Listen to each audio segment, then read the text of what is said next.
Ces débuts d'un cessez-le-feu en Ukraine, les civils vont-ils cette fois pouvoir être évacués des villes pilonnées par l'armée russe? Hier, les évacuations ont échoué. Nouvelle promesse de couloirs humanitaires de la part de Moscou ce matin. On trouve l'envoyé spécial de RMC en Ukraine, Caroline Philippe. Caroline, quelles sont les villes concernées? Alors la capitale, Kiev, et 4 autres villes du pays soumis, Kharkiv, Tchernihiv et Mariupol.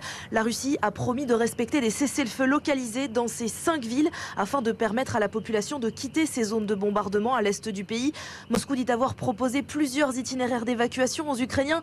Pour l'instant, aucune réponse, aucune validation de leur part n'a fuité. Ce n'est pas la première tentative depuis le début de la guerre pour instaurer ces couloirs humanitaires. Hier, les Russes avaient promis la même chose, mais les 2 tiers des couloirs humanitaires conduisaient vers la Russie ou la Biélorussie, un pays allié. L'Ukraine a évidemment refusé ces itinéraires. Les civils doivent pouvoir aller où ils veulent, demande Kiev.